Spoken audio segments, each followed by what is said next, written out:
The sound of my own screams still echoes in my dreams, even after all these decades.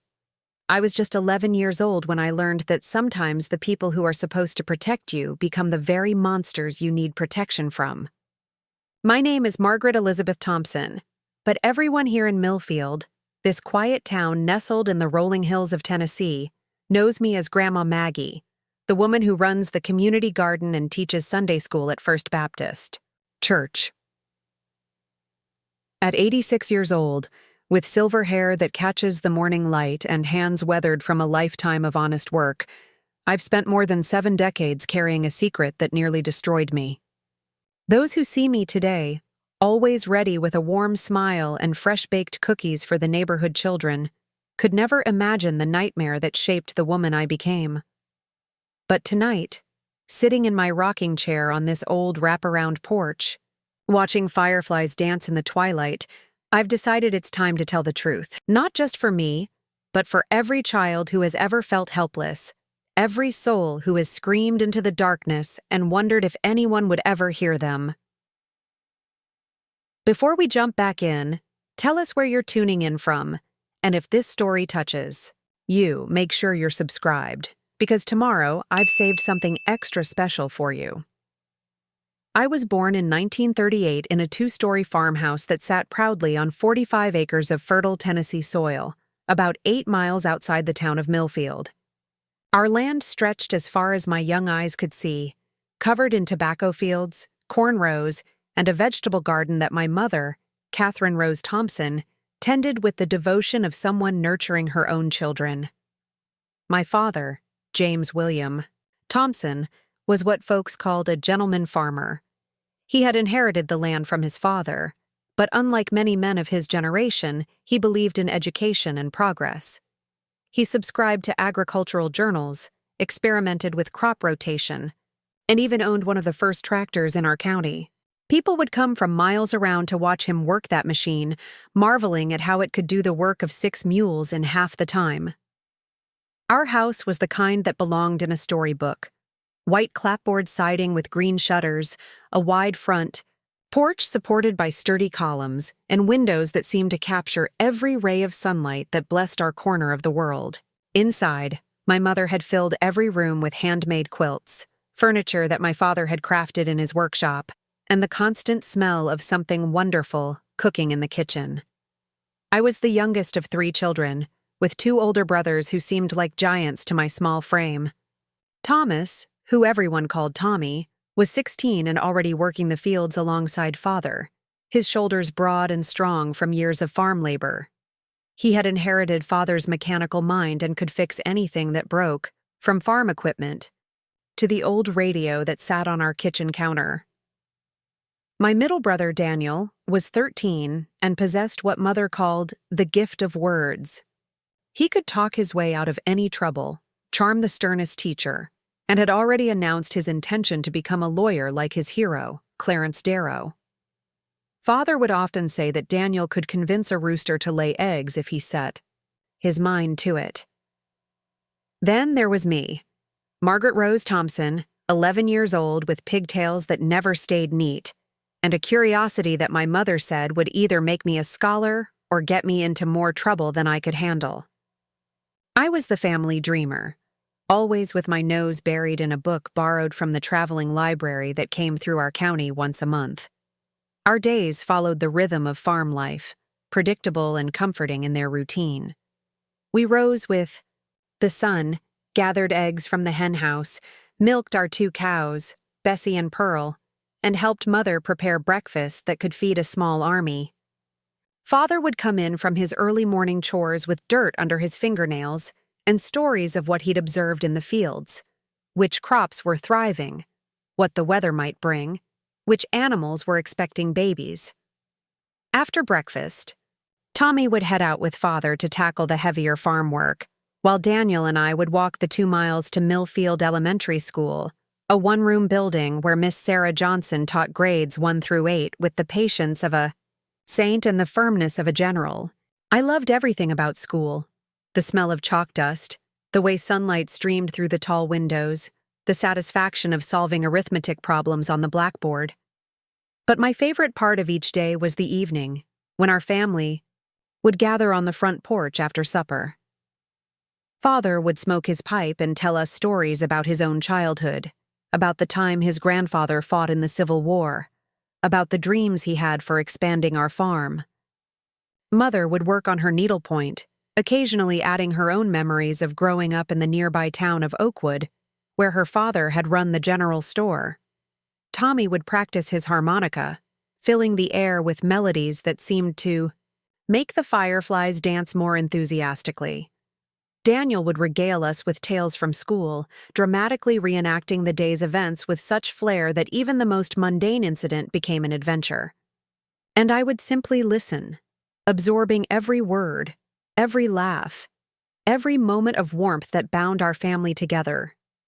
It was during these evening gatherings that I first heard stories about my grandfather, Harrison Thompson, my father's father, who lived alone in a smaller house about a mile deeper into our property.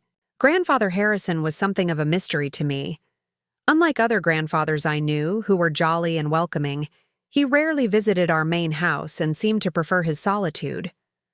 Father would sometimes mention him in passing, how grandfather Harrison had built the foundation of our farm's success, how he'd weathered the difficult years after the Great War, how he'd taught Father everything about working the land. But there was always something in Father's voice when he spoke of his own father, a tension that I was too young to understand but old enough to notice. "Your grandfather is a complicated man," Mother would sometimes say when I asked why we didn't visit him more often. "He's been through things that changed him, made him different. It's best to respect his privacy." I remember being curious about this mysterious grandfather who lived so close, yet seemed so distant. Sometimes, when I was playing in the fields or helping Tommy with chores, I would catch glimpses of him in the distance, a tall, stern figure moving about his own property with purposeful strides. He always seemed to be watching, though he never approached or acknowledged us. The few times I had met Grandfather Harrison, he'd been formal and distant. He would shake hands with Father, nod politely to Mother, and barely acknowledge us children beyond a curt, "Good day." His eyes were the palest blue I'd ever seen, almost colorless, and they seemed to look right through you rather than at you. There was something about him that made me instinctively step closer to Mother whenever he was around. Our farm wasn't just our home, it was our entire world. We raised chickens, pigs, and cattle. We grew tobacco that Father sold at market in Nashville twice a year, corn that fed both our family and our livestock, and vegetables that Mother preserved in mason jars that lined the shelves of our root cellar like colorful jewels. I loved helping Mother in her garden, learning to tell the difference between weeds and seedlings, understanding how to coax the best flavor from tomatoes by knowing exactly when to harvest them. She taught me to can peaches and green beans, to make preserves that would last through the winter, and to bake bread that rose perfectly every time.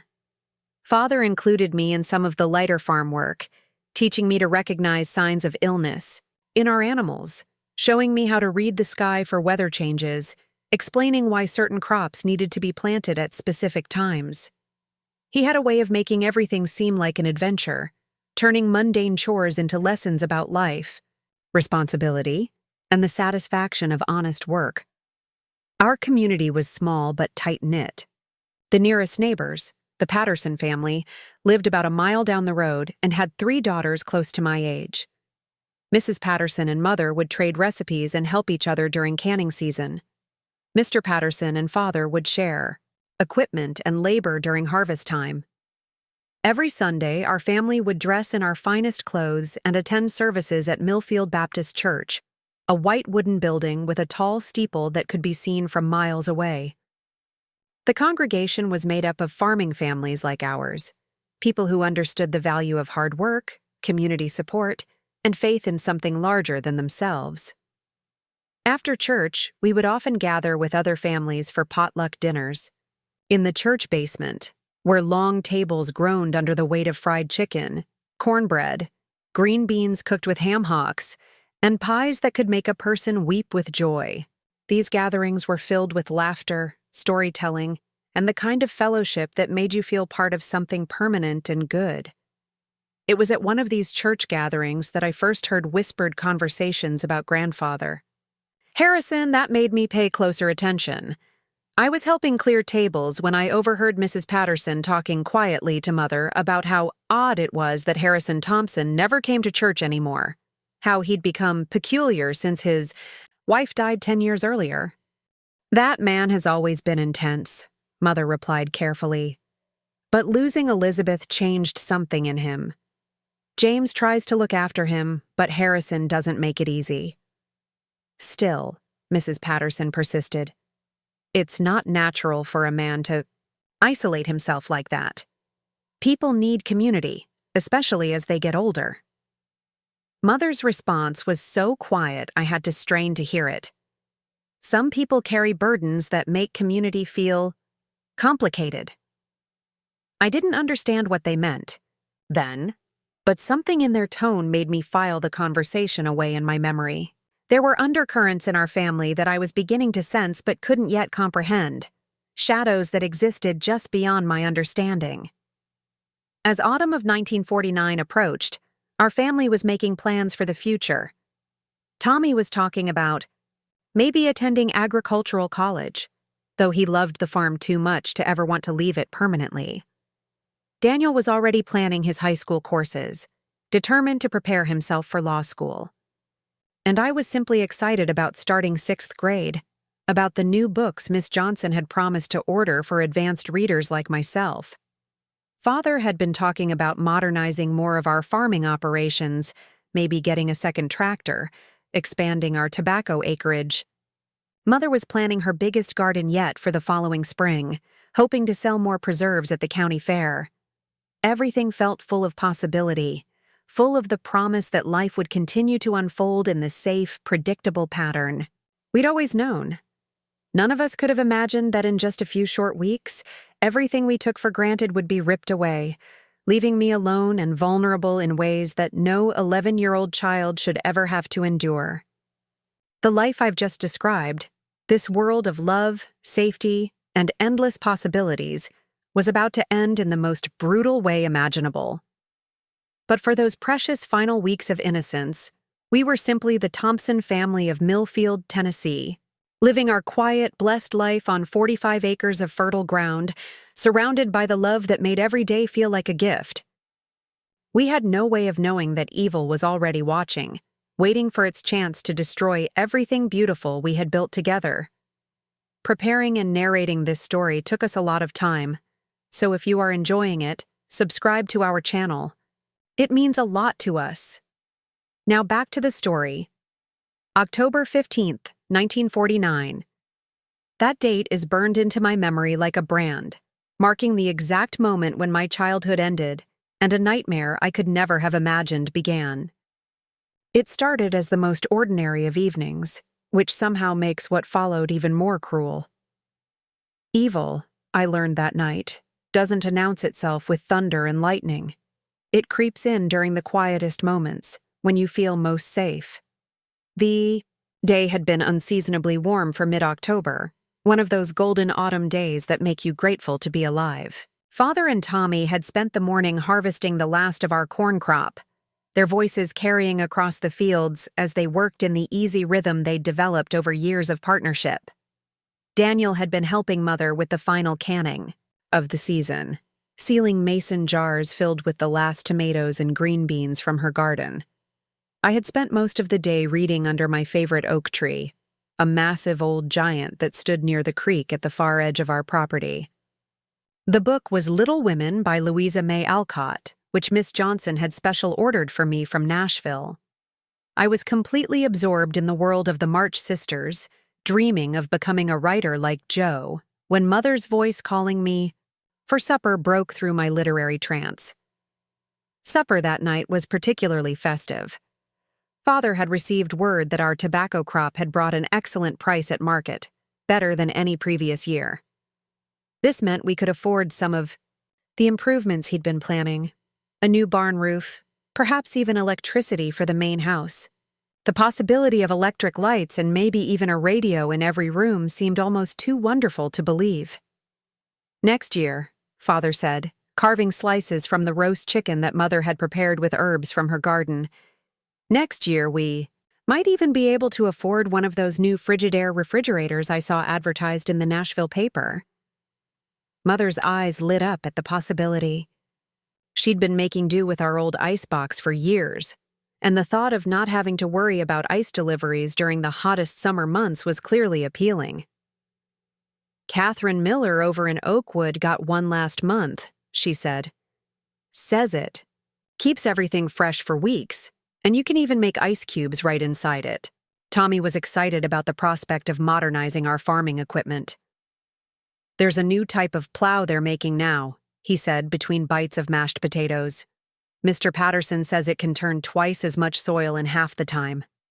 Daniel, ever the dreamer, had grander visions. "When I'm a lawyer," he announced with the confidence that only 13-year-olds possess, "I'm going to buy Mama the biggest house in Nashville, with electricity in every room and one of those new television sets I heard about on the radio." We all laughed at his ambition, but it was the warm laughter of a family that believed in possibilities, that saw the future as something bright and full of promise. Father reached over and ruffled Daniel's hair affectionately. "You just focus on your schoolwork for now, son. Success comes one step at a time." After supper, we followed our usual evening routine. Tommy and I cleared the table while Mother and Daniel washed and dried the dishes. Father retreated to his study to work on the farm's account books, updating records of our successful harvest. The sound of his pencil scratching against paper mixed with Mother's humming as she put away the clean dishes.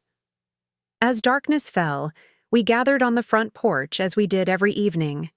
The October air carried the sweet smell of wood smoke from chimneys throughout the valley, mixed with the earthy scent of fallen leaves. Stars were beginning to appear in the clear sky, and a gentle breeze rustled through the oak trees that surrounded our house. Father had just lit his pipe and settled into his favorite rocking chair when we heard the sound of an automobile coming up our long driveway. This was unusual. We rarely had visitors after dark, and the engine sound was unfamiliar, not the puttering of Mr. Patterson's old Ford or the rumble of any of our other neighbors' vehicles. Headlights swept across our front yard as a dark sedan pulled up to the house. Father stood up, his pipe forgotten, and walked to the edge of the porch. "Can I help you folks?" he called out in the friendly but cautious tone he used with strangers. Two men in dark suits emerged from the car. Even in the dim light from our porch lamps, I could see that their faces were grim. The older of the two, a tall man with graying hair, approached the porch steps. "Mr. James Thompson?" he asked. "That's me," Father replied. "What can I do for you, gentlemen?" "I'm Sheriff Bradley from the county seat, and this is Deputy Morrison. I'm afraid we have some difficult news to share with your family." Mother had appeared at Father's side, and I noticed her hand reach out to grip his arm. Tommy and Daniel flanked me on the porch swing, and I felt Daniel's hand find mine. Somehow, without understanding why, we all sensed that whatever these men had come to tell us would change everything. Sheriff Bradley removed his hat and held it respectfully in front of him. "There's been an accident on Highway 31, about 20 miles south of here. A truck ran through a stop sign and collided with a passenger vehicle. I'm very sorry to have to tell you that Mr. Harrison Thompson was killed instantly." The words seemed to hang in the air like smoke. For a moment, no one moved or spoke. Then Father sank heavily into his rocking chair, his face pale in the porch light. "My father," he said quietly, as if he needed to say the words to make them real. "My father is dead." Mother immediately went to comfort him, her hand on his shoulder. "Oh, James, I'm so sorry. What happened? Where was he going so late?" Deputy Morrison consulted a small notebook. According to witnesses, Mr. Thompson was traveling north on Highway 31 around 8 o'clock this evening. The truck driver says he didn't see the stop sign due to a broken streetlight. The impact was, well, it was quick. Your father wouldn't have suffered. Tommy stood up abruptly. But Grandfather never drove at night. He barely left his property except for absolute necessities. Where could he have been going? Sheriff Bradley exchanged a glance with his deputy. We found some papers in his vehicle suggesting he was headed to see a lawyer in Nashville. There was also a letter addressed to your family. He reached into his jacket and withdrew an envelope. I thought you should have this right away. Father's hands shook slightly as he took the envelope. It was addressed in Grandfather Harrison's distinctive handwriting. To the James Thompson family. Father opened it carefully, unfolding a single sheet of paper. His eyes moved across the page, and I watched his expression change from grief to confusion to something that looked almost like fear. James? Mother asked softly. What does it say? Father looked up at all of us, then back at the letter. He says he's been feeling poorly lately, that he went to see a doctor in Nashville last week. Father's voice became very quiet. The doctor told him he has a cancer that's spreading. He was going back to Nashville tonight to make arrangements. To make arrangements for what would happen to his property, to his affairs. The silence that followed was different from the shocked quiet after the sheriff's initial announcement. This was a deeper silence, heavy with the realization that Grandfather Harrison had been facing his own mortality, making final decisions that none of us had known about. Sheriff Bradley cleared his throat gently. I'm sorry to intrude on your grief, but there are some immediate practical matters we need to discuss. Mr. Harrison Thompson's property deed lists your father as his only heir, Mr. Thompson. That means responsibility for his affairs, including burial arrangements, falls to you. Father nodded numbly. Of course, we'll take care of everything. After the sheriff and deputy left, our family sat in stunned silence on the porch. The evening that had begun with such celebration and hope for the future had been transformed into something dark and surreal. The grandfather I barely knew, the mysterious figure who had lived just a mile away, yet seemed to inhabit a different world entirely, was gone. We'll need to go to his house tomorrow, Father said finally. See what arrangements he may have already made, gather his important papers. He looked at Mother. The funeral will probably be day after tomorrow. I'll need to contact Pastor Williams, make arrangements with the cemetery. Over the next 2 days, our household was consumed with the grim business of death. Father and Tommy spent long hours at Grandfather Harrison's house, sorting through papers and belongings. They returned each evening looking tired and troubled, though they said little about what they'd found. The funeral was held on a gray, drizzly October day that seemed appropriate for such a somber occasion. The service was small. Our family, a few neighbors, and some business associates from town who had known Grandfather Harrison through his farming dealings. Pastor Williams spoke about redemption and eternal rest, but his words seemed to echo strangely in the nearly empty church. What struck me most was how little anyone seemed to really know about the man we were burying. The stories shared were brief and formal: his business integrity, his success as a farmer, his service in the Spanish-American War as a young man. But there were no warm memories, no personal anecdotes that brought him to life as a person rather than just a figure in the community. After the burial, as we stood beside the fresh grave in Millfield Cemetery, Father made an announcement that would prove to be the first step toward our destruction, though none of us understood it at the time. Harrison left instructions that his property and house should be maintained, Father said, looking out over the rolling hills that surrounded the cemetery. Since we're the only family, and since our farm borders his land, we'll be moving to his house. It's larger, and the land can be worked more efficiently if we're living there. Mother looked surprised. Move to Harrison's house? But James, our home. The old man's house is bigger, Catherine, better built, and there are things, financial arrangements, that make it necessary for us to live there. Father's voice had an odd quality, as if he were trying to convince himself as much as us. We'll keep our current house for storage, maybe rent it out eventually, but Harrison's house will be our new home. 2 weeks later, on a cold November morning that felt more like winter than autumn, we loaded our belongings into the farm wagon and made the mile-long journey to what had been Grandfather Harrison's house. The building was indeed larger than our family home, a solid 2-story structure built of stone and timber that seemed designed to withstand anything nature could throw at it. But from the moment we crossed the threshold, something felt wrong. The house was clean and well-maintained, but it felt cold in a way that had nothing to do with the weather. The rooms were laid out strangely, with long hallways that seemed to lead nowhere and corners that remained dark even in the middle of the day. My new bedroom was on the second floor, at the end of a hallway that seemed to stretch forever. It was larger than my old room but felt less welcoming. The windows looked out over fields that appeared darker and more forbidding than the familiar landscape around our original home. That first night in Grandfather Harrison's house, I lay awake listening to sounds I couldn't identify. Creaking. That seemed too deliberate to be the natural settling of an old building. Footsteps that might have been my family moving around, but seemed to come from empty rooms. I told myself it was just the strangeness of a new place, the natural discomfort that comes with sleeping somewhere unfamiliar. I had no way of knowing that the house itself was the least of the horrors that awaited me, that moving into this place had put me within reach of an evil that had been watching, waiting, planning for exactly this opportunity.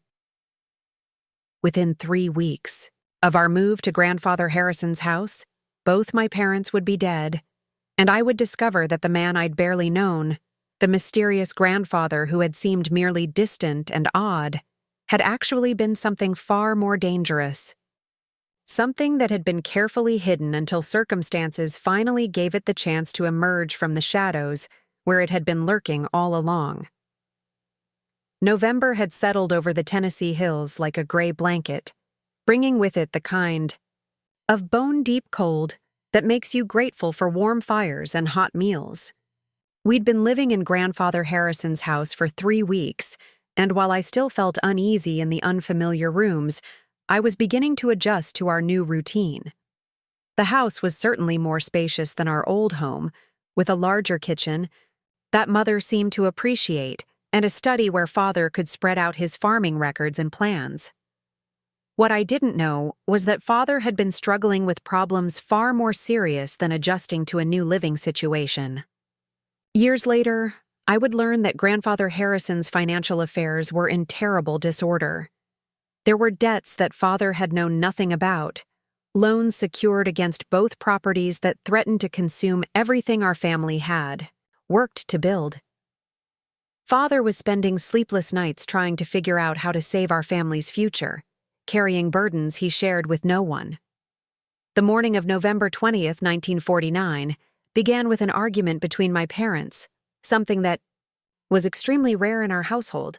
I woke to the sound of raised voices coming from the kitchen below, Father's deep tone clashing with Mother's higher, more emotional responses. Being naturally curious and concerned, I crept to the top of the stairs to listen. "We can't keep this from the children forever, James," Mother was saying. "Tommy deserves to know that his college plans might be impossible now, and Daniel needs to understand why we're suddenly so worried about money." "I'm handling it, Catherine," Father replied, but his voice lacked its usual confidence. "I've got meetings scheduled in Nashville this week with the bank officials. There might be ways to restructure the loans, maybe sell off some of the less productive acreage. And if there aren't? What if we lose everything, James? What then?" The pain in Mother's voice made my chest tight with worry. I'd never heard her sound so frightened, so uncertain about the future. Father's response was too quiet for me to hear, but whatever he said seemed to calm her somewhat. By the time I made my way downstairs for breakfast, both parents had composed themselves, though I could see the tension in the tight lines around Father's eyes. That afternoon, Father announced that he and Mother would be driving to Nashville to meet with bank officials and lawyers about Grandfather Harrison's estate. "We should be back by evening," he told us as Mother packed a small suitcase with overnight clothes. just in case the meetings ran late. "Tommy, you're in charge. Make sure Daniel finishes his homework, and Margaret, I want you to help with the evening chores." I remember standing on the front porch, watching their car disappear down the long driveway toward the main road. "Mother," waved from the passenger window, her face bright with the determined optimism she always wore when facing difficult situations. Father raised his hand in a brief salute, his attention already focused on the challenges that lay ahead. The afternoon passed quietly. Tommy worked on repairing some farm equipment in the barn, the sound of his hammer ringing across the crisp air. Daniel spread his schoolbooks across the kitchen table, wrestling with mathematics problems that seemed to give him far more trouble than his beloved literature assignments.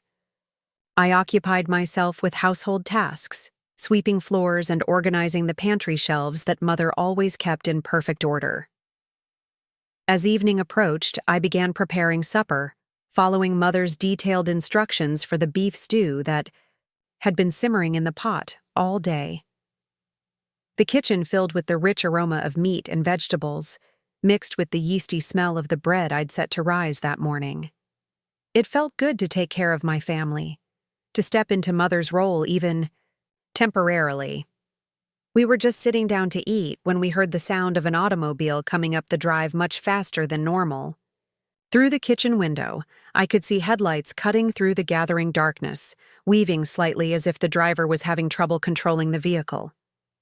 Tommy stood up immediately, his face serious. "That's not Father's car," he said, moving toward the front door. "The engine sounds different and he never drives that fast on our driveway." Daniel and I followed him to the front porch, where we could see a county sheriff's vehicle pulling up to the house. My heart began beating faster as I recognized Sheriff Bradley, the same man who had brought us news of Grandfather Harrison's death just weeks before.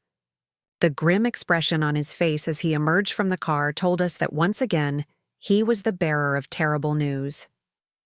"Boys, Miss Margaret," he said, removing his hat as he approached the porch steps. "I need to speak with you about your parents." The words that followed seemed to come from very far away, as if I were hearing them through water or from the bottom of a deep well.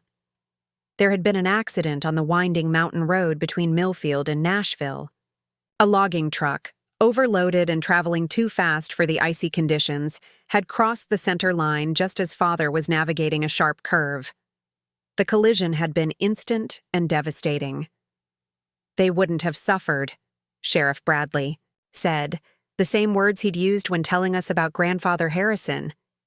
But this time, the comfort felt hollow, meaningless. My parents, the two people who had made my world safe and bright and full of possibility, were gone forever. Tommy, who had just turned 17 and was suddenly the head of our family, handled the immediate arrangements with a maturity that amazed me. He spoke with Sheriff Bradley about identifying the bodies, contacted Pastor Williams about funeral services, and somehow managed to hold himself together while Daniel and I collapsed into grief that felt too large for our young bodies to contain. The next few days passed in a blur of tears, casseroles from neighbors, and visitors offering condolences that felt like words in a foreign language. The funeral was held on a bitter cold November day, with a wind that cut through our black clothes and seemed to echo the emptiness inside our hearts. The church was packed with friends and neighbors who had loved and respected my parents. Mrs. Patterson sobbed openly during Pastor Williams' eulogy. Mr. Jenkins, who had worked with Father on various farming cooperatives, spoke eloquently about Father's integrity and vision. Miss Johnson, my beloved teacher, held my hand throughout the service and promised that she would help us in any way she could. But even surrounded by all this love and support, I felt utterly alone. The adults who spoke to us used phrases like, "God's plan," and "better place," but their words couldn't fill the massive hole that had opened up in my life. At 11 years old, I couldn't understand how a loving God could take away the two people I needed most, leaving me orphaned in a world that suddenly seemed huge and threatening. After the burial, as neighbors slowly dispersed and returned to their own lives, our small family gathered in the kitchen of Grandfather Harrison's house to face the reality of our situation. Tommy, trying to be strong for Daniel and me, spread out the papers that Father had been working on before his death. "There are some problems," he said, his voice carefully controlled. "Big problems. Father was trying to deal with debts that Grandfather Harrison left behind. The banks are saying we might lose everything. Both houses, all the land." Daniel, who was only 13, but had always been quick to understand adult conversations, looked up from the papers with wide eyes. "You mean we might have to leave? Leave our home?" "It's possible," Tommy admitted. Father was fighting it, trying to work out payment plans. But now... He didn't finish the sentence, but we all understood. Now Father wasn't here to fight for us anymore. It was then that someone knocked on our door. Tommy went to answer it, and I heard him speaking to someone in low, serious tones. When he returned to the kitchen, his face was grim. "That was Mr. Harrison Thompson," Tommy said. "Grandfather Harrison's older brother from over in Blount County. He says he's our closest relative now, and he's going to take care of us." I had never heard of this great-uncle before, and apparently neither had Daniel, judging by his confused expression. "I didn't know Grandfather Harrison had a brother," Daniel said. "Neither did I," Tommy replied. "But he's got papers proving it, and he says he's our legal guardian now. He's driving down from Blount County tomorrow to take us home with him." The word home sounded strange and frightening. This house, strange as it still felt, was our home now. The idea of leaving everything familiar, of going to live with a man we'd never met, filled me with a dread that I couldn't put into words. "What's he like?" I asked, my voice very small. Tommy hesitated before answering.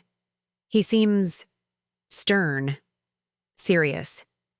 He said he's been living alone since his wife died years ago, but that he has room for us, and that it's his Christian duty to care for his family." That night, I lay awake in my unfamiliar bedroom, staring at the ceiling and trying to imagine what our lives would be like with this mysterious great-uncle.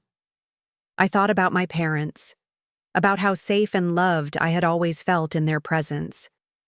I wondered if this Uncle Harrison, the name alone made me shiver, being so similar to our recently deceased grandfather, would be kind to us, if he would understand that we were grieving, that we needed patience and gentleness as we learned to live without our parents. I had no way of knowing that the man coming to rescue us was actually the beginning of a nightmare far worse than anything I had already experienced.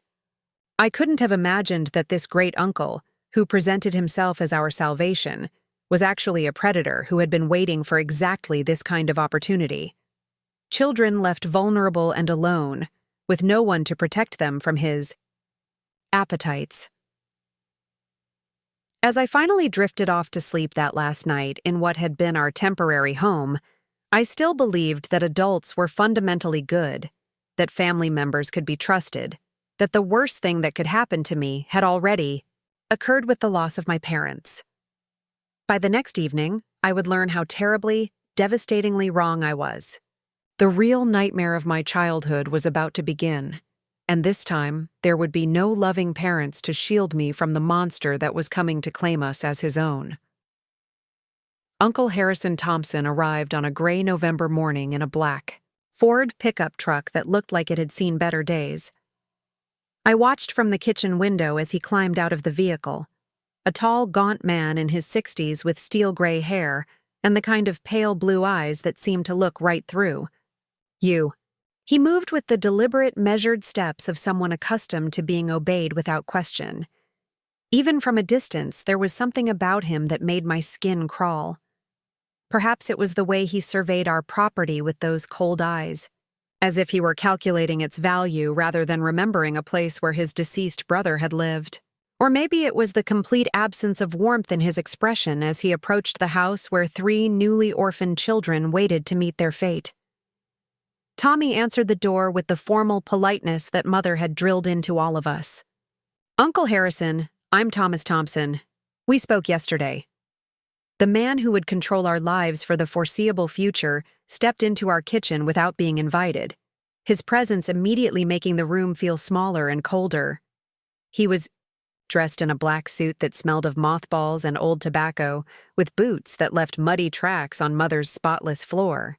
"So you're the oldest boy," he said, looking Tommy up and down like a farmer evaluating livestock. 17, your father's letters said. Old enough to work, old enough to earn your keep. His voice was gravelly, with the flat accent of the mountain counties to the east. Daniel stepped forward nervously, extending his hand in greeting. "I'm Daniel, sir, and this is our sister Margaret." Uncle Harrison's gaze lingered on me for a moment longer than felt comfortable, those pale eyes traveling up and down my 11-year-old frame in a way that made me want to hide behind Tommy. "Margaret," he repeated slowly, as if tasting my name. "Pretty little thing, isn't she? Looks just like her grandmother did at that age."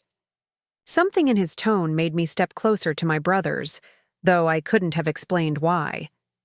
Tommy must have sensed my discomfort because he moved slightly to block Uncle Harrison's view of me. "We've packed our things as you asked," Tommy said. "But sir, I was wondering, would it be possible for us to stay here? I'm old enough to run the farm, and we could—" "Absolutely not," Uncle Harrison cut him off sharply. "This property is going to be sold to pay your grandfather's debts and your parents' funeral expenses. Besides, children need proper supervision, especially a girl child. Too much can go wrong when young people are left to their own devices."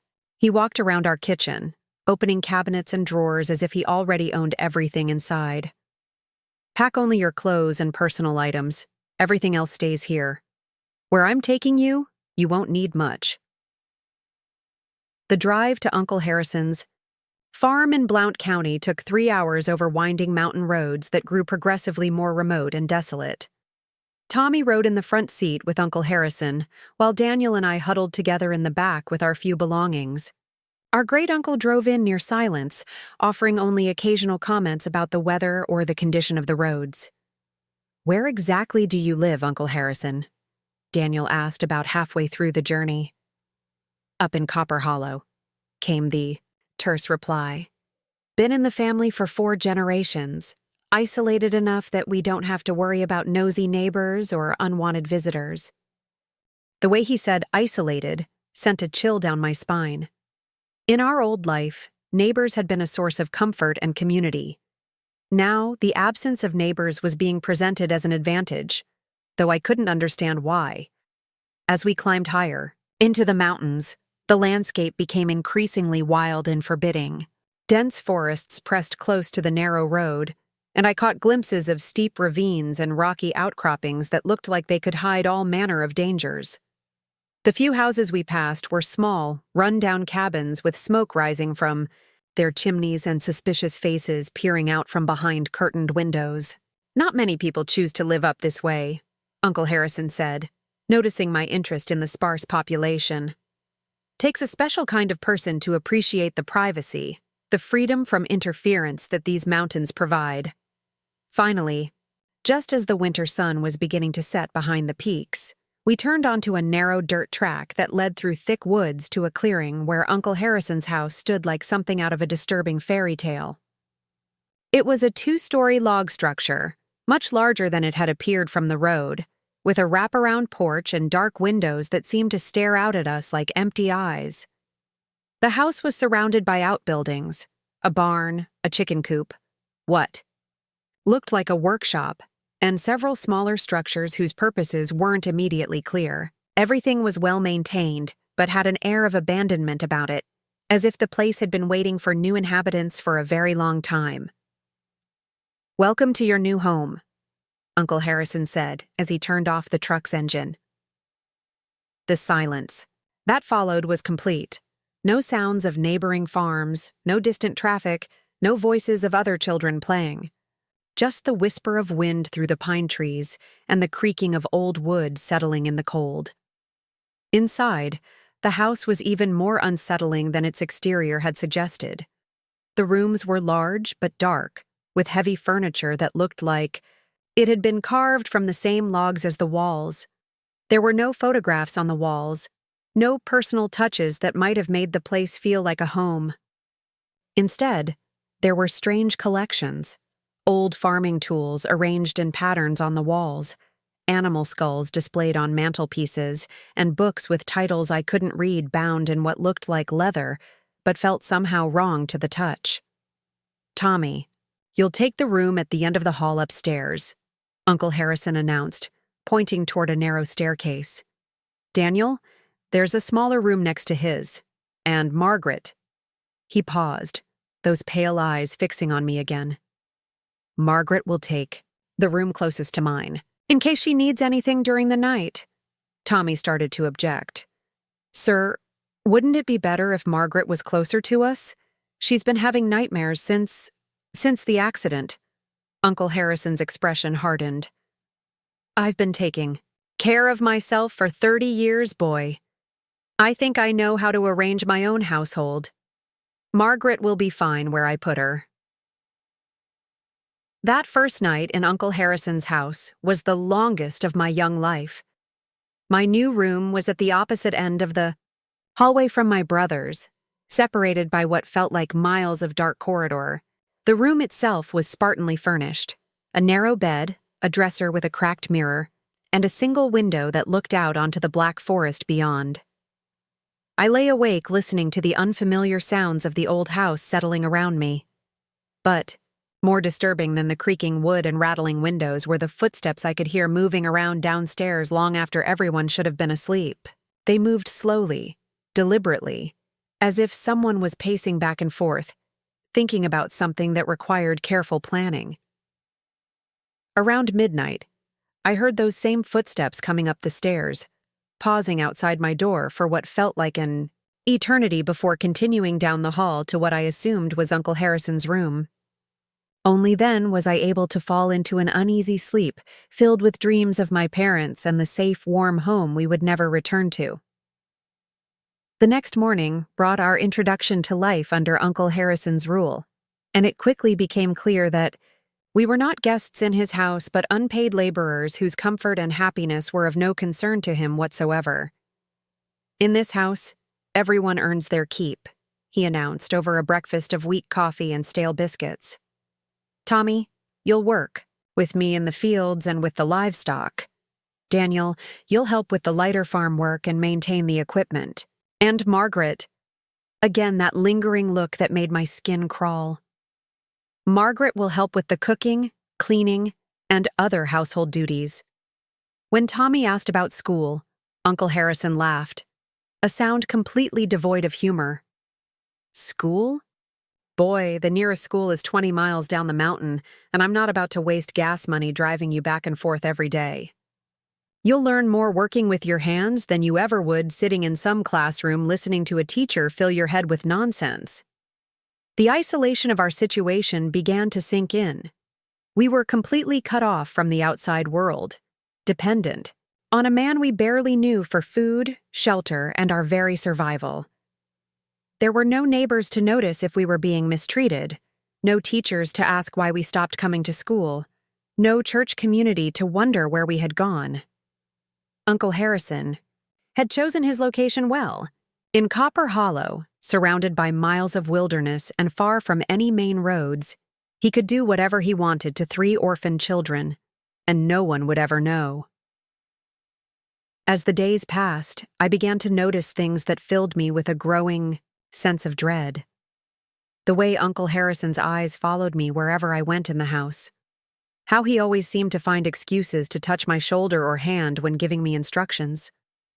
The way he would stand too close when I was washing dishes or sweeping the floors, his breath warm on the back of my neck. Most disturbing of all were the nights when I would wake to find my bedroom door slightly ajar, though I was certain I had closed it before going to sleep. Sometimes I could see a shadow in the hallway, a figure standing just outside my room as if watching me sleep. I tried to tell Tommy about my growing fears, but he was exhausted from the brutal physical labor Uncle Harrison demanded of him and distracted by his own worries about our future. Daniel, only 13 and struggling to adjust to our new reality, seemed to be retreating into himself more each day. 3 weeks after our arrival in Copper Hollow, Uncle Harrison made an announcement that would shatter what remained of my childhood, innocence, and begin a period of terror that would haunt me for the rest of my life. "Margaret," he said one evening after Tommy and Daniel had gone upstairs to bed, "you're growing up fast, becoming quite the young lady. I think it's time you and I had a special talk about your new responsibilities in this household." The way he said "special" made my blood run cold. I was only 11 years old, but some instinct deep within me recognized the danger in his words, in his tone, in the way his pale eyes seemed to devour me as he spoke. I wanted to run, to scream for my brothers, to somehow escape the trap that was closing around me. But there was nowhere to go in that isolated mountain hollow. No one to hear my cries for help. No one to protect me from the monster who had presented himself as our salvation. The nightmare that would define my childhood was about to begin, and I was completely, utterly alone. The first time Uncle Harrison put his hands on me was on a December morning when the mountain wind howled through the gaps in the log walls, and my brothers were outside doing the morning chores. I was in the kitchen, standing on a wooden stool to reach the high shelves where the preserves were stored, when I felt him come up behind me. "Let me help you with that, Margaret," he said, his voice soft in a way that made my skin prickle with warning. His hands circled my waist as if to steady me, but they lingered there far longer than necessary, and I could feel his fingers pressing into my ribs through my thin dress. "I can manage, Uncle Harrison," I said, trying to keep my voice steady as I climbed down from the stool. But he didn't step back to give me room.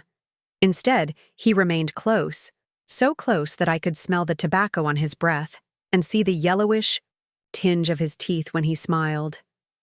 "You're such a helpful little girl," he murmured, one hand moving to stroke my hair in a way that felt wrong, possessive. "Your grandmother had hair just like this when she was your age, soft as silk and such. A pretty color." I tried to step away, but he caught my arm gently, his grip firm enough to let me know I wasn't going anywhere until he decided to let me go. "We're going to be very close, you and I," he continued, his pale eyes fixed on my face with an intensity that made me want to disappear. "Living in this house together, just family taking care of family." When Tommy and Daniel finally came in from the cold, Uncle Harrison was sitting at the kitchen table reading an old farming magazine as if nothing had happened. But I could still feel the places where his hands had touched me, and I noticed how his eyes followed my every movement as I served breakfast with shaking hands. That night, I lay awake listening for footsteps in the hallway, my heart pounding every time the old house creaked or the wind rattled the windows. I had pulled my dresser in front of the door, though I knew it wouldn't stop a grown man if he really wanted to get in. The weight of my isolation pressed down on me like a physical thing. No mother to run to, no father to protect me, and brothers who were fighting their own battles against exhaustion and despair. The next violation came 3 days later. I was alone in the root cellar, gathering potatoes for dinner, when Uncle Harrison appeared at the top of the wooden steps, like a dark shadow against the light from above. "Don't be afraid, Margaret," he said as he descended the steps, though I hadn't made a sound. "I just want to talk to you privately. We need to discuss your future, your place in this family." The root cellar was small and windowless, lit only by the dim bulb that hung from the ceiling. Uncle Harrison's presence filled the space, making it feel even smaller, more trapped. He positioned himself between me and the stairs, the only way out. "You're growing up fast," he said, his voice taking on that soft, predatory tone that I was learning to fear. "Soon you'll be a woman, and women have certain responsibilities to their families, especially when they're being provided for, given shelter and food and protection." I pressed myself against the stone wall, clutching the basket of potatoes like a shield. "I don't understand, Uncle Harrison. I do my chores. I help with the cooking and cleaning." "Oh, but there are other ways to help," he said, stepping closer. "Special ways that a young lady can show her gratitude to the man taking care of her." His hand reached out to touch my face, and this time there was no pretense of affection or family comfort. This was something darker, hungrier. "I want to go upstairs now," I whispered, my voice barely audible in the confined space. "In a minute," he replied, his thumb tracing along my cheek in a gesture that made my stomach turn. "First, you need to understand something very important. What happens between us, these special conversations, these moments when I'm teaching you about becoming a woman. This is private family business. You don't talk about it with your brothers. You don't mention it to anyone who might come visiting. Do you understand me?" I nodded frantically, desperate to agree with whatever he wanted so I could escape that horrible little room. "Good girl," he said, finally stepping aside to let me pass. "Run along now and start dinner. And Margaret?" I turned back reluctantly, from the bottom of the stairs. "Remember what I said about keeping family business private? Boys your brother's age, they wouldn't understand. They might even blame you for causing trouble in the household." I stumbled up the stairs and into the kitchen, my legs shaking so badly I could barely stand. The threat in his words was crystal clear. If I told Tommy and Daniel what was happening, Uncle Harrison would make sure they thought it was somehow my fault. In 1949, in the isolated mountains of Tennessee, the idea that a child could be responsible for an adult's inappropriate behavior wasn't uncommon. I was terrified that my brothers might actually believe I had done something to encourage Uncle Harrison's attention. Winter deepened around our mountain prison, bringing heavy snows that made the dirt road to our house completely impassable. We were more isolated than ever, cut off from any possibility of outside contact or escape. Uncle Harrison seemed to take particular pleasure in reminding us of our dependence on him during the long, dark evenings when we were all trapped inside, together. "Lucky thing you children have me to look after you," he would say, sitting in his chair by the fire while we huddled together on the old sofa. "Can't imagine what would have become of you orphans if I hadn't stepped in.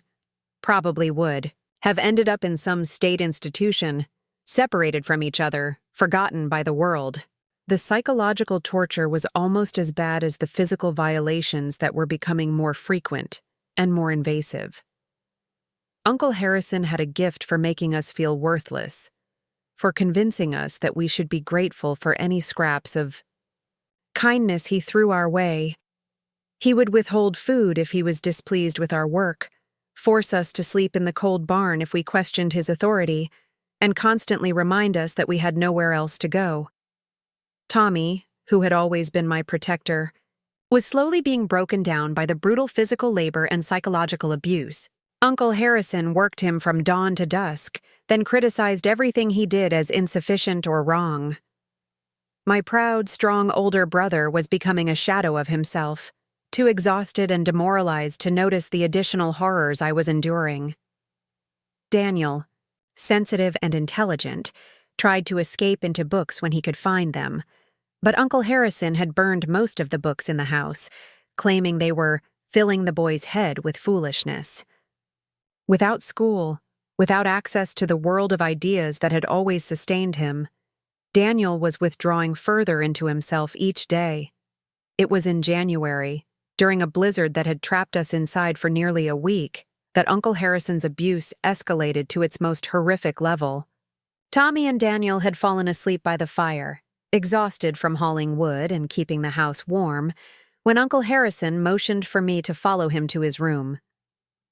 "It's time for your next lesson," he said, and something in his tone told me that this would be worse than anything that had come before. What happened in that room, on that terrible winter night, was so traumatic that my mind simply couldn't process it at the time. I have only fragments of memory, the smell of his unwashed body, the weight of him, the pain that seemed to split me in half, and my own voice screaming for help that would never come. When it was over, I lay on the cold wooden floor of his room, my nightgown torn and bloody, while he stood over me with that same cold satisfaction I'd seen when he talked about our isolation. "Now you really understand what it means to be grateful," he said, as if he had given me some sort of gift. "This is what women are for, Margaret. This is your purpose in life, to serve the needs of the men who provide for you." I crawled back to my own room, leaving a trail of blood on the hallway floor that I would have to clean up before my brothers woke. I stuffed rags between my legs to stop the bleeding and lay in my narrow bed, staring at the ceiling while shock gradually gave way to a rage so pure and fierce that it scared me. That night, as Uncle Harrison's snores echoed through the thin walls, I made a decision that would sustain me through the months of horror that lay ahead. I was going to survive this. I was going to find a way to protect my brothers and myself. And someday, somehow, I was going to make sure that Uncle Harrison paid for what he had done. The 11-year-old girl who had arrived at Copper Hollow just 2 months earlier was gone forever, replaced by someone harder, more calculating, more dangerous than anyone in that house could have imagined. Uncle Harrison thought he had broken me, thought he had turned me into a victim who would submit quietly to whatever he wanted to do. He had no idea that instead of breaking me, he had forged me into something that would eventually become his worst nightmare. The monster hiding behind the mask of family duty had created another monster, one who would spend years planning the most perfect revenge ever conceived. But first, I had to survive. I had to endure months more of his abuse while I grew stronger, smarter, and more determined. I had to protect my brothers while keeping them ignorant of the full extent of our uncle's depravity. And I had to wait for the right moment to strike back. Winter was far from over, and Uncle Harrison's appetite for cruelty was only beginning to reveal itself. But he had made one crucial mistake. He had underestimated the strength and intelligence of the little girl he thought he could destroy with impunity. That mistake would eventually cost him everything. February brought a brief warming spell to the Tennessee mountains, melting enough snow to make the dirt road passable again. For the first time in 2 months, Uncle Harrison announced he would be driving down to Millfield for supplies. The prospect of him leaving the property, even temporarily, filled me with a desperate hope I hadn't felt since arriving at Copper Hollow. "Tommy, you'll come with me to help load the truck," Uncle Harrison said over breakfast. "Daniel, you'll stay here and repair the fence around the chicken coop. And Margaret," those pale eyes fixed on me with familiar hunger, "Margaret will clean the house thoroughly while we're gone. I want every room spotless when I return." Heart sank. I had been hoping that all 3 of us would be taken to town, that we might have a chance to talk to someone, to somehow signal for help. But Uncle Harrison was too clever for that. He would never leave all of us alone together long enough to plan an escape, and he certainly wouldn't risk taking me to town where I might find the courage to tell someone what was happening. After breakfast, I watched from the kitchen window as Uncle Harrison and Tommy loaded tools and supplies into the old pickup truck. My oldest brother looked gaunt and hollow-eyed, his shoulders permanently hunched from months of backbreaking labor and psychological torment. When he glanced toward the house, I tried to catch his eye, to somehow communicate the desperation I felt, but he was too exhausted and beaten down to notice. Daniel was already outside working on the chicken coop, his breath visible in the crisp morning air as he struggled with wire cutters and fence posts. At 13, he had always been the bookish one, more comfortable with words than physical labor. Uncle Harrison's insistence that he do heavy manual work was just another form of cruelty, designed to break down his confidence and sense of self-worth. As the truck disappeared down the mountain road, a profound silence settled over the property. For the first time in months, I was alone on the homestead without Uncle Harrison's oppressive presence monitoring my every move. The absence of his watchful eyes felt like being able to breathe again after nearly suffocating. I began cleaning mechanically, but my mind was racing with possibilities. This might be my only chance to search the house thoroughly, to look for anything that might help us escape or contact the outside world. Uncle Harrison was paranoid about keeping us isolated, but surely there had to be something. a telephone, a radio, papers with addresses of other relatives or authorities. I started in Uncle Harrison's bedroom, a place I entered only when forced, to buy his summons. The room was spartanly furnished but meticulously organized. Every item had its designated place, from the straight razor on the washstand to the few clothes hanging in the wardrobe. I searched through the dresser drawers, finding only underwear, socks, and handkerchiefs that smelled of the harsh lye soap we made ourselves. Under the bed, I discovered a wooden box that was locked with a small padlock. My heart raced as I examined it, wondering what secrets Uncle Harrison felt necessary to secure. Using a hairpin, I worked at the lock with the persistence born of desperation. After what felt like hours but was probably only minutes, I heard the satisfying click of the mechanism opening. Inside the box were documents that made my blood run cold. There were newspaper clippings about our parents' accident, but also older. Clippings about other accidents, other families who had died leaving orphaned children. There were letters from social workers and county officials, all addressed to Harrison Thompson, discussing the placement of various children over the years. Most horrifying of all was a small notebook filled with Uncle Harrison's handwriting. Page after page detailed his thoughts about the children who had been placed in his care over the years, their physical characteristics, their behaviors, and notes about which ones had been most cooperative with his demands. Some entries ended with ominous notations. Sent to cousin in Alabama, or placed with family in Kentucky, or simply, no longer here. I realized with growing horror that Tommy, Daniel, and I were not Uncle Harrison's first victims. He had been systematically abusing orphan children for years, using his status as a seemingly respectable family member to gain custody of vulnerable children who had no one else to protect them. When the children became too old or too troublesome, he simply arranged for them to disappear. The final entry in the notebook was about us, written in Uncle Harrison's careful script. Thomas, strong worker but showing signs of rebellion. May, need relocation soon. Daniel, too intelligent, asking too many questions. Margaret, perfect age and temperament. Will be most useful for several years before requiring disposal. The word disposal hit me like a physical blow. Uncle Harrison wasn't just abusing us, he was planning to kill us when we were no longer useful to him. The isolated location, the lack of any neighbors or outside contact, the complete absence of any records of our current whereabouts. It was all part of a carefully planned system for making children disappear without a trace. I was still staring at the notebook in shock when I heard the sound of the truck returning up the mountain road. Panic flooded through me as I realized they had been gone for less than 2 hours, not nearly enough time for a round trip to Millfield. Something had gone wrong, or Uncle Harrison had changed his plans. I quickly returned everything to the box, snapped the padlock closed, and shoved it back under the bed. I was just picking up the cleaning rags when I heard Uncle Harrison's heavy footsteps on the front porch, followed by his voice raised in anger.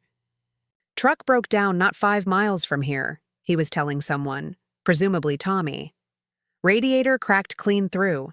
We'll have to walk back tomorrow with tools to fix it. My mind raced as I heard them enter the house. Uncle Harrison would be in a foul mood about the broken truck, and his plans for a trip to town had been ruined. That meant he would be stuck on the property with nothing to do, and I knew from bitter experience what he did with his idle time. I was in the kitchen, frantically trying to look busy with cleaning, when Uncle Harrison appeared in the doorway. His face was dark with anger, and I could see that barely controlled rage that always made him more dangerous than usual. "Where's Daniel?" he demanded. "Outside working on the chicken coop, just like you told him," I replied, trying to keep my voice steady. "Get him inside. Now. I want to talk to both of you about what's going to happen while we're stuck here waiting for the truck to be repaired." I knew that tone. I knew what talk meant in Uncle Harrison's vocabulary. And I knew that whatever he was planning would be worse than usual because of his frustration about the failed trip to town. My hands began to shake as I went to call Daniel in from outside. When Daniel entered the kitchen, his face dirty from working with the fence posts, Uncle Harrison was sitting at the table with that predatory stillness that always preceded his worst behavior. "Sit down, both of you," he commanded.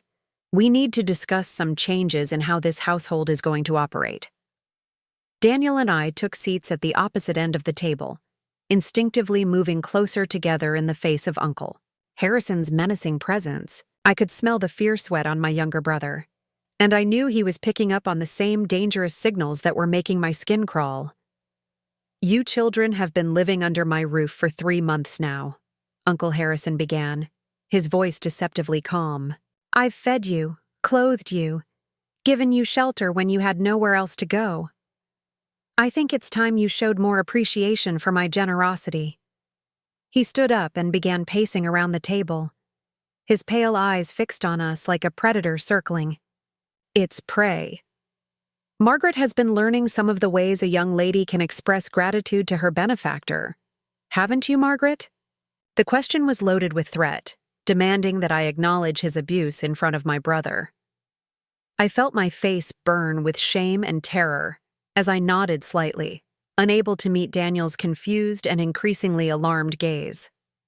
"But I think it's time Daniel learned some lessons too," Uncle Harrison continued, his hand coming to rest on Daniel's shoulder with false affection that made my brother flinch. "Young men need to understand their place in the natural order, their responsibilities, to their elders."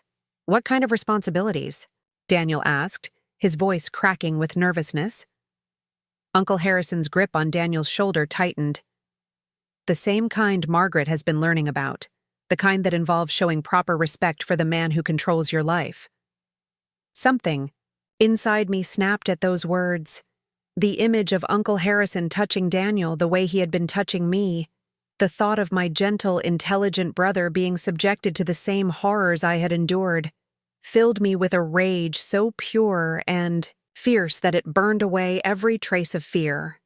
"No," I said, standing up from my chair with a force that made it scrape loudly against the floor. "No, you will not touch my brother." Uncle Harrison's pale eyes narrowed dangerously. "Sit down, Margaret. You're forgetting your place." "My place?" I laughed, and even I was surprised by the bitter adult sound that came from my 11-year-old. "Thurt, my place is not to be your victim. Daniel's place is not to be your victim. We are not your property to use however you want." "You ungrateful little—" Uncle Harrison started toward me, his face twisted with fury. That's when I did something I had never done before in my life. I opened my mouth and screamed. Not a cry for help, not a whimper of fear, but a scream of pure rage and defiance that seemed to come from the very depths of my soul. It was the scream of every child who had ever been hurt by the adults who were supposed to protect them. Every victim who had been silenced by shame and fear. The sound that came out of me was so loud, so piercing, so full of righteous fury that it seemed to shake the very foundations of the house. It went on and on, echoing off the walls and bouncing back from the mountains outside.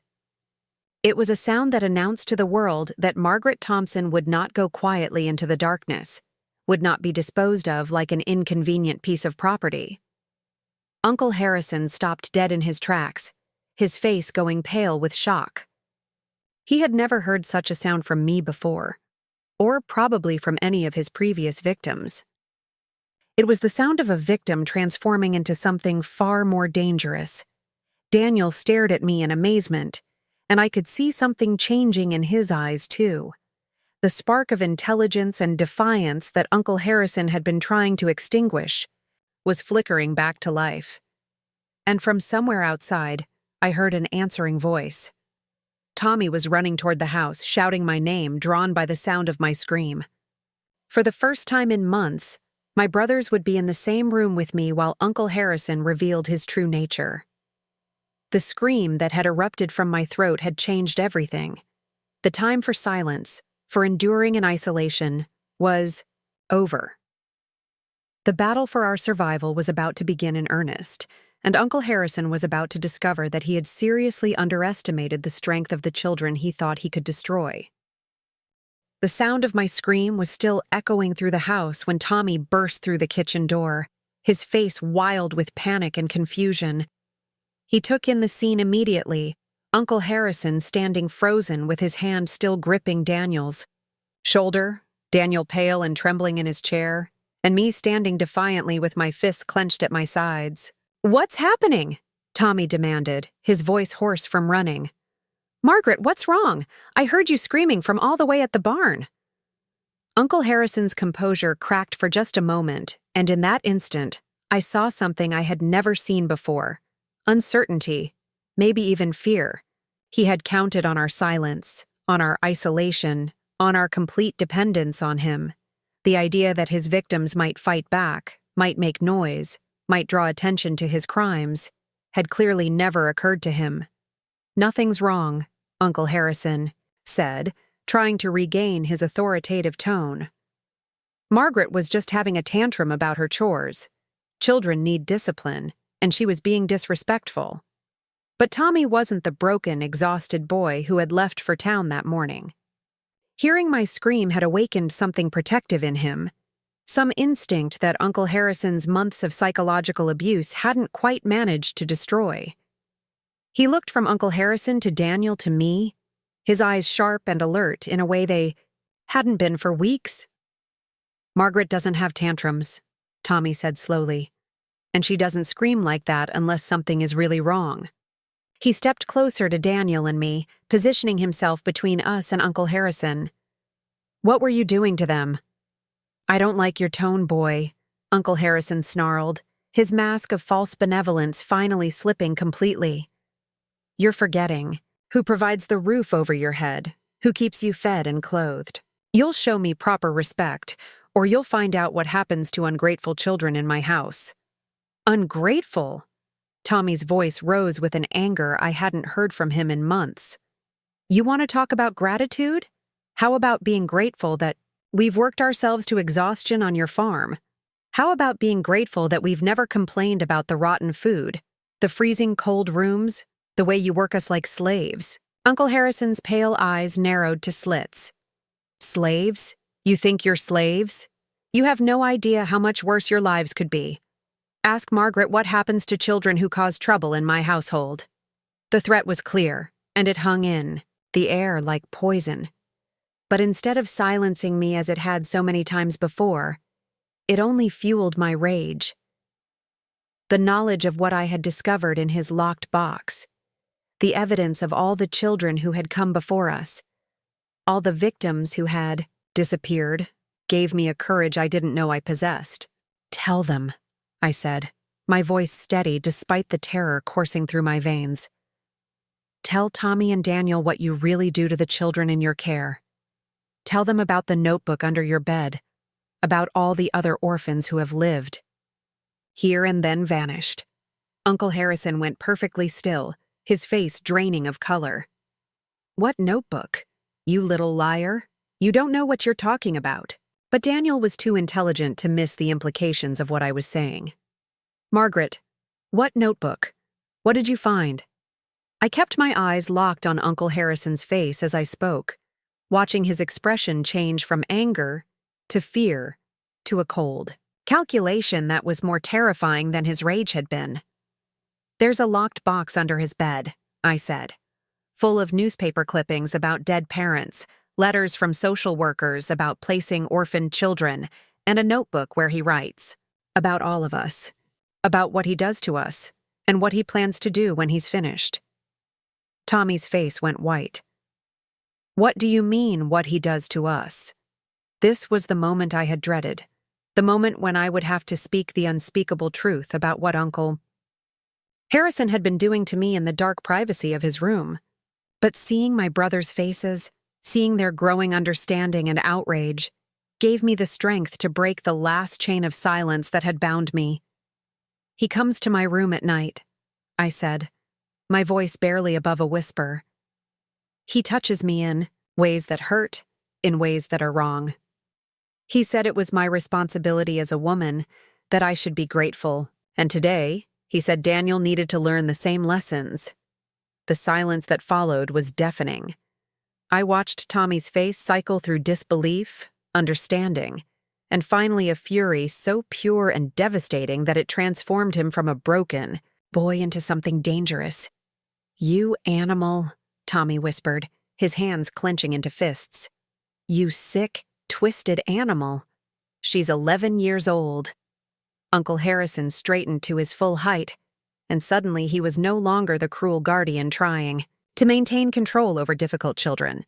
He was a predator whose hunting ground had been discovered, whose carefully constructed web of isolation and fear was unraveling, and who was now deciding whether to run or fight. "You children have no idea what you're dealing with," he said, his voice dropping to a menacing growl. "You think you can threaten me? You think anyone will believe your word against mine? I've been taking in orphaned children for 20 years. I have letters of recommendation from county officials, pastors, social workers. I'm a pillar of the community." He began moving slowly toward the kitchen counter where he kept his hunting knife, and I realized with growing horror that we had pushed him past the point of psychological control into something far more dangerous. "And even if someone did believe you," he continued, his hand closing around the knife handle, "who's going to come looking for you up here? Who even knows you exist? Your parents are dead. Your old neighbors think you moved away to live with family. You could disappear tomorrow and no one would ever ask a single question." Tommy stepped protectively in front of Daniel and me, but I could see the fear in his posture. At 17, he was strong from months of farm work. But Uncle Harrison was a grown man with decades of experience intimidating and controlling children. "But you're not going to disappear tomorrow," Uncle Harrison said, pulling the knife from its sheath. The blade caught the afternoon light streaming through the kitchen window, gleaming with a malevolent beauty that made my stomach turn. "You're going to have an accident. A tragic fire, maybe. Or a fall down the mountain. These things happen in isolated places like this." That's when Daniel, quiet Daniel, who had always preferred books to confrontation, did something that surprised all of us. He grabbed the heavy iron skillet from the stove and hurled it at Uncle Harrison with all the strength his 13-year-old arms could muster. The skillet caught Uncle Harrison in the shoulder, spinning him around and causing him to drop the knife. It clattered across the wooden floor, sliding under the kitchen table. For a moment, all four of us stared at it, understanding that whoever reached it first would likely determine who lived and who died. Tommy lunged forward, but Uncle Harrison recovered faster than any of us expected. Despite his age, he was quicker and more experienced at violence than my teenage brother. They crashed into each other near the table, grappling for control, their bodies slamming against the furniture, with impacts that shook the whole house. "Run!" Tommy shouted as he struggled with Uncle Harrison. "Margaret, Daniel, get out of here! Run to the road, find help!" But I knew there was no help to find. The nearest neighbor was miles away, and even if we could reach them, who would believe? Our story? Uncle Harrison was right about one thing. He had spent years building a reputation as a respectable man taking care of orphaned children. We were just traumatized kids making wild accusations against a pillar of the community. Instead of running, I dropped to my hands and knees and crawled toward the knife. Uncle Harrison saw me moving and tried to break away from Tommy, but my brother held on with desperate strength. "You little witch!" Uncle Harrison snarled, aiming a vicious kick at my head. I rolled away just in time, the boot scraping past my ear with enough force to have knocked me unconscious. Daniel, inspired by the fight Tommy was putting up, grabbed a wooden rolling pin from the counter and brought it down hard on Uncle Harrison's back. The older man roared with pain and rage, his elbow flying back to catch Daniel in the stomach, doubling him over. I finally reached the knife, my fingers closing around the worn handle. It was heavier than I expected, and the blade was sharp enough to shave with. As I struggled to my feet, I saw Uncle Harrison break free from Tommy's grip and backhand my older brother across the face with enough force to send him crashing into the wall. "Now you've done it!" Uncle Harrison panted, advancing on Tommy with murder in his pale eyes. "Now you've sealed your own fate. I was going to make it quick, but now you're going to suffer for every moment of trouble you've caused me." He raised his fist to strike Tommy again, and that's when I acted. All the months of fear, all the nights of violation, all the rage I had carried since discovering the truth about his other victims. It all came together in that moment as I drove the hunting knife deep into Uncle Harrison's back. The blade slid between his ribs with shocking ease, and he staggered forward with a sound that was part gasp, part scream. He spun around to face me, his eyes wide with disbelief and pain. "You stabbed me," he said, as if he couldn't quite believe that an 11-year-old girl had turned his own weapon against him. "You actually stabbed me." I pulled the knife free and raised it again, my small hand steady despite the enormity of what I had just done. "And I'll do it again if you take one more step toward my brothers." Uncle Harrison looked down at the spreading red stain on his shirt, then back at my face. For the first time since we had arrived at Copper Hollow, I saw respect in his eyes along with the pain and fury. "You think this changes anything?" he wheezed. "You think killing me solves your problems? You're still 3 orphaned children with nowhere to go, no money, no family. You'll end up in institutions, separated, forgotten. Maybe," I said, my voice steadier than I felt, "but at least we'll be alive. And at least you'll never hurt another child again." Uncle Harrison took a step toward me, and I didn't hesitate. I drove the knife forward again, this time catching him in the chest. He fell to his knees, his hands pressed against the wounds, blood seeping between his fingers. "This isn't over," he gasped. You can't just..." But it was over.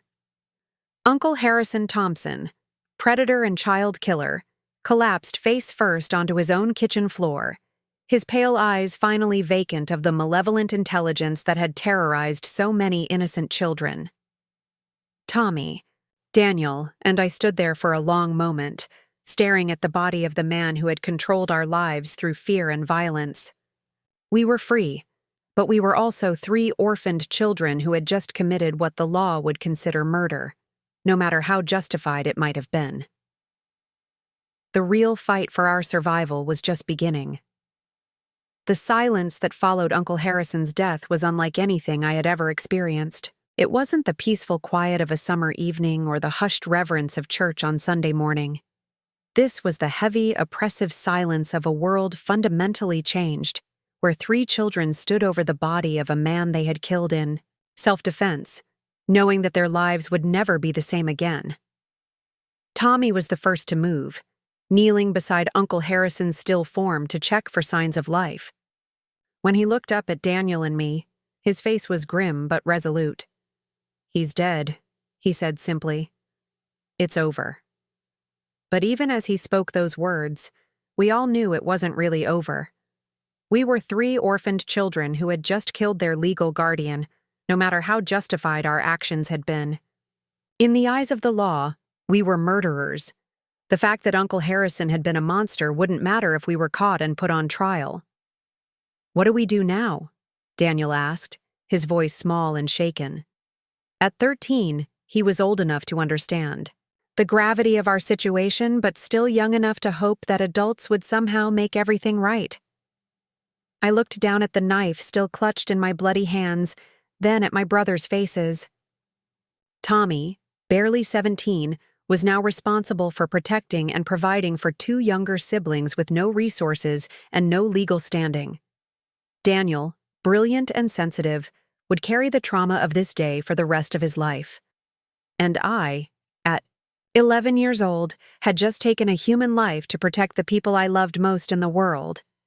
"We can't stay here," I said, surprised by the steadiness of my own voice. "Someone will eventually come looking for Uncle Harrison. When they find his body, they'll want to know what happened to us."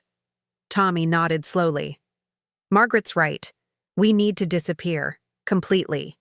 Change our names, our story, everything. We need to become different people." Over the next several hours, as daylight faded into the gray twilight of a February evening, we made plans that would shape the rest of our lives. We would bury Uncle Harrison's body somewhere on the vast property where it would never be found. We would take only what we could carry and leave Copper Hollow forever, traveling on foot through the mountains until we reached a place where no one knew our faces or our story. The most difficult part was deciding what story to tell about ourselves. We couldn't use our real names. The Thompson children were supposed to be living with their great-uncle Harrison Thompson in Blount County. If we appeared somewhere else claiming to be orphans, questions would be asked, records would be checked, and eventually someone would discover that we should have been in Uncle Harrison's care. "We need new names," Tommy said as we sat around the kitchen table, carefully avoiding looking at the bloodstain on the floor. "New ages, new histories. We need to become completely different people." I thought about the notebook I had found in Uncle Harrison's room, about all the children who had disappeared over the years. "What if we use the names of some of his other victims?" I suggested, "the ones who are listed as no longer here in his records. If anyone investigates, they'll find that those children really existed, really were orphaned, really did need placement." It was a ghoulish plan, but it made a twisted kind of sense. We would become the ghosts of Uncle Harrison's previous victims, taking on their identities to hide our own crimes. Tommy would become Marcus Williams, age 19. Daniel would be Samuel Carter, age 15. And I would be Rose Miller, age 13. We spent the night preparing for our escape. We buried Uncle Harrison's body in a ravine deep in the woods, covering the grave with rocks and fallen branches until it looked like just another part of the natural landscape. We burned his notebook and all the evidence of his crimes, watching the papers curl and blacken in the fireplace until nothing remained but ash. We packed only the essentials: warm clothes, what little money Uncle Harrison had hidden in the house, some basic tools, and enough food to last us several days on the mountain trails. Everything else we left behind, including our old lives, our real names, and our childhoods. On a cold March morning, we walked away from Copper Hollow forever. I never looked back at the house where I had suffered so much, where I had discovered reserves of strength I never knew I possessed, where I had learned that sometimes the only way to stop a monster is to become something more dangerous than the monster itself. Our journey through the Tennessee mountains was brutal.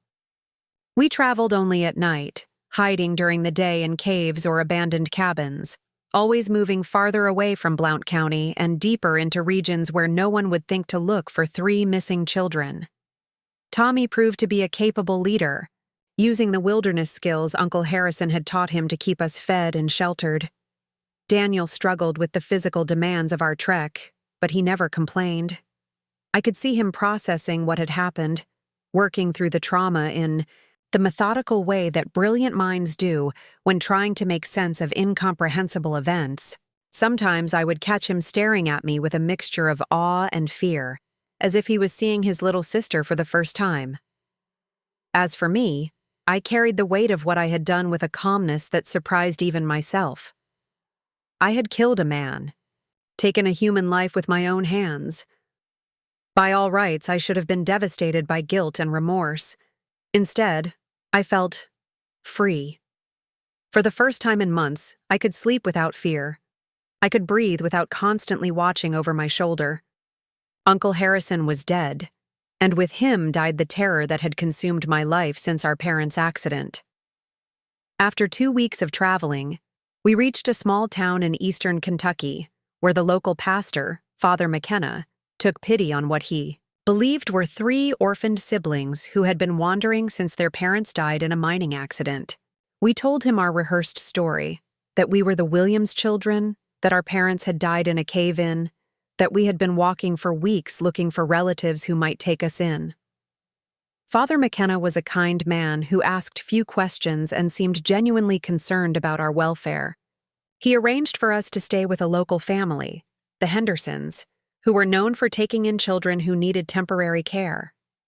Mrs. Henderson was a warm, motherly woman whose own children had grown and moved away, leaving her with empty rooms and a generous heart. For the first time in almost a year, we slept in clean beds, ate regular meals, and felt safe. Tommy found work at a local sawmill, Daniel enrolled in the town's small school, and I helped Mrs. Henderson with household chores while attending classes with the other children my supposed age. It should have been perfect, but I found it almost impossible to adjust to normal life. I was constantly alert for danger, constantly ready to fight or flee. I had trouble sleeping, and when I did sleep, I was plagued by nightmares about Uncle Harrison rising from his grave to come after us. The innocent girl who had lived on a Tennessee farm with loving parents was gone forever, replaced by someone harder, more calculating, more dangerous. Months passed, then years. We stayed with the Hendersons through my supposed teenage years, building new identities as the Williams children. Tommy married a local girl and started his own family. Daniel's intelligence earned him a scholarship to a small college where he studied to become a teacher. And I grew into a young woman who was known for her quiet strength and her fierce protectiveness of those she loved. When I turned 18, really 15, I met a young man named Robert Wilson, a gentle soul who worked at the local bank and had dreams of moving to a larger city where opportunities were more plentiful. He courted me with old-fashioned respect and patience, never pushing for more than I was ready to give. When he asked me to marry him, I said yes, not because I was passionately in love, but because he represented safety and normalcy, and a chance to build something good from the ashes of my destroyed childhood. Robert and I moved to Louisville, where he found work at a larger bank, and I began the long process of truly healing from my trauma. We never had children. I couldn't bear the thought of bringing innocent lives into a world where monsters hide, behind kind faces and family names. But we built a good life together, a quiet life based on mutual respect and genuine affection. I never told Robert the truth about my past. As far as he knew, his wife Rose had grown up as an orphan in Kentucky, raised by kind foster parents after her mining family died in an accident. He never questioned the nightmares that sometimes woke me screaming, or the way I always kept a knife within easy reach, or my inability to trust authority figures completely. Tommy and Daniel and I stayed in touch over the years, though we were careful never to speak openly about what had really happened in Copper Hollow. We had taken a blood oath that the truth would die with us, that no one would ever know about Uncle Harrison or the children who had died at his hands, or the night when 3 orphans had fought back against a monster. Now, at 86 years old, sitting on my porch in Millfield, Tennessee, not so far from where it all began, I am the last one left who knows the whole truth. Tommy died of a heart attack 10 years ago, and Daniel succumbed to cancer just last year. I am alone with the secret that has shaped my entire life. People in town know me as Grandma Maggie, the sweet old lady who runs the community garden and never misses Sunday service. They see someone who has lived a quiet, unremarkable life, who raised no children but touched many lives through her kindness and generosity. They have no idea that the gentle woman who teaches their children about growing vegetables once drove a hunting knife into a man's back to protect her brothers from a predator. I don't regret what I did that February day in 1950. Uncle Harrison was a monster who had destroyed the lives of countless children, and the world became a safer place when he died. But I do regret the price we all paid for our freedom. We lost our childhoods, our real names, our family history. We became ghosts, haunting lives that were never truly our own. The girl who screamed for help that day in Copper Hollow wasn't really screaming for rescue from outside. She was screaming for the strength to save herself and the people she loved. That scream awakened something inside me that I didn't know existed, a fierce, primal determination to survive and protect, no matter the cost. I lived, and I saved my brothers, and we built decent lives from the wreckage of our childhood. That has to be enough. Sometimes survival is its own form of justice, and sometimes the only way to stop a monster is to become strong enough to destroy it. My name was Margaret Elizabeth Thompson, but I became Rose Williams, and then Rose Wilson, and finally, Grandma Maggie. I have been many people over the course of my long life, but through all the changes and all the years, I have remained the girl who refused to let evil win. That scream that echoed through Copper Hollow 74 years ago was the sound of a victim transforming into a survivor, and I am still here, still fighting, still protecting the innocent whenever I can. Uncle Harrison thought he could break me, but instead he forged me into something unbreakable. This is my story, and now that I have told it, I can finally rest. Up next, you've got 2 more standout stories right on your screen. If this one hits the mark, you won't want to pass these up. Just click and check them out.